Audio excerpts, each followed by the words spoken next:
Good morning. Welcome back to my channel, or welcome to my channel. My name is Beth Ann, and what I'm going to be doing today is just a quick post about some kids books. I'm trying roughly twice a month, every other Saturday, to do a quick post about some of the things my daughter's reading. And my first post was about some space books that I really hate the design of now that I've read them like 500 times. I'll post a link to that video.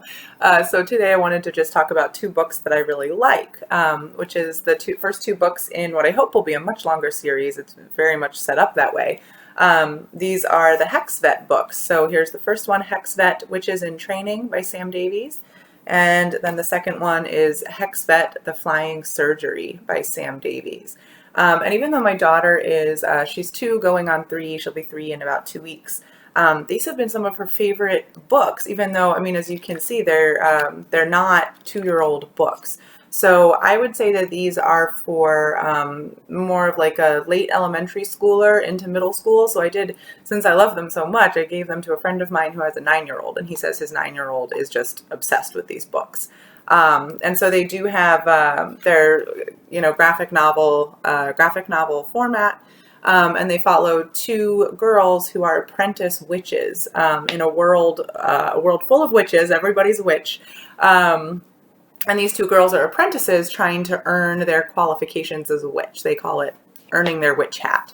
And these 2 apprentices are in a vet practice, which is really cool. So it's a witch vet, hence Hex Vet, the name of the series.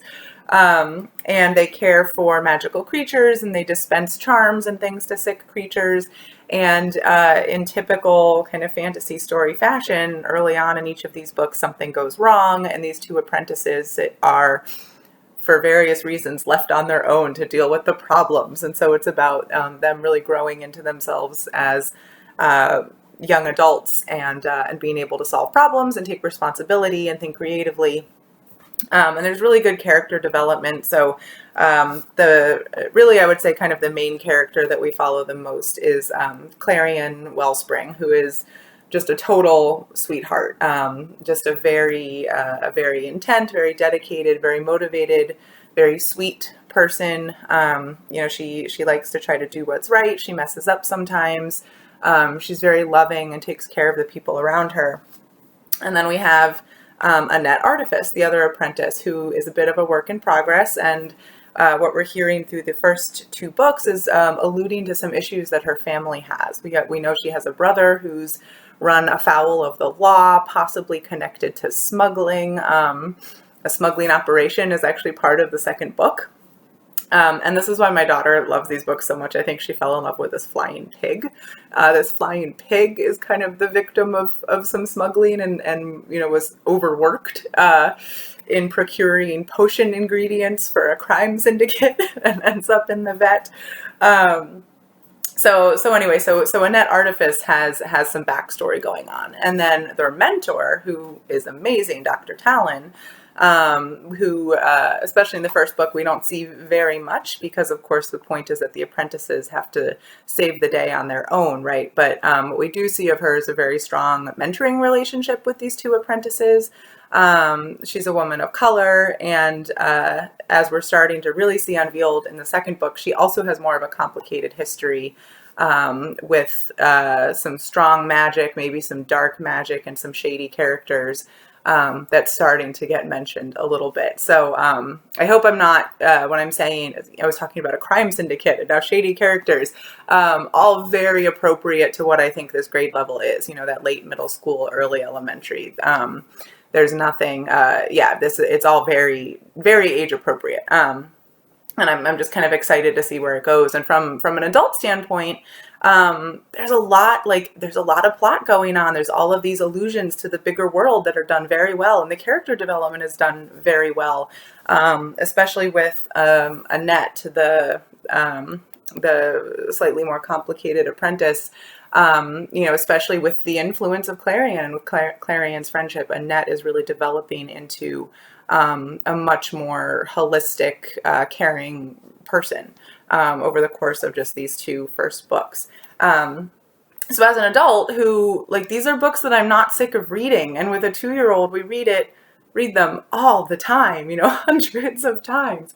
And so to me, that's the mark of a great, you know, kids or verging on young adult book, is like, as the adult, I think it's really interesting. I think it's really good storytelling.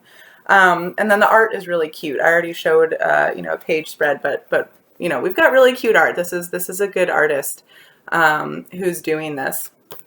And yeah, and I hope there's going to be more to the series. It really seems like there is, because like I mentioned, a lot of these kind of broader plot points and a lot of this character development is ongoing. It's very clearly ongoing. So yeah, so I'm excited about it. I love it. I don't mind reading it over and over with my 2-year-old who's almost 3. And I can't wait for the next one. I think I did look up Sam Davies, and it seems like they're not super active online, at least not in spaces that I could find.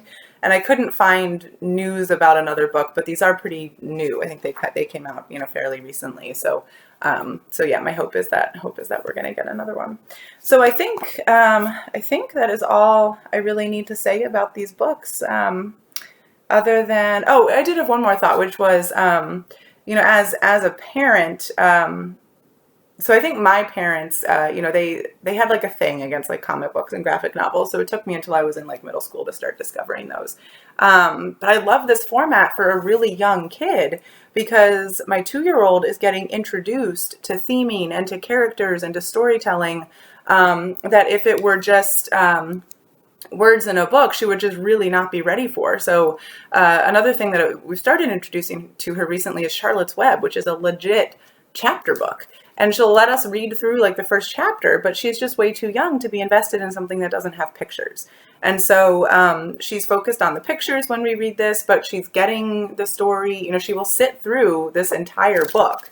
So as a parent, I think it's a really great way to kind of really encourage her interest in reading, and really push her brain with like her language development, and kind of her, yeah, like all those things that like pushing kids in reading is good for, right? So her language development, her cognitive development. So yeah, it's a way to introduce her to some higher level reading than she's really strictly ready for, but in a way that's very accessible to her, because she can interact with the pictures and her brain will start catching up and processing the words. So yeah, so as a parent, I think that's good. And I think my strategy throughout the rest of her growing up will be to have a really strong mix of graphic novels in her based on her interests. Obviously, she's the boss of what she reads, but I will definitely encourage that. All right, this is long enough video for kids books, so thanks if you stuck around. Again, my name is Beth Ann. I hope you like what I'm doing here. I only do these kids videos twice a month, like I mentioned. Check out some of my other videos if you want to see what I think about the books that I read for myself. All right, I'll see you next time.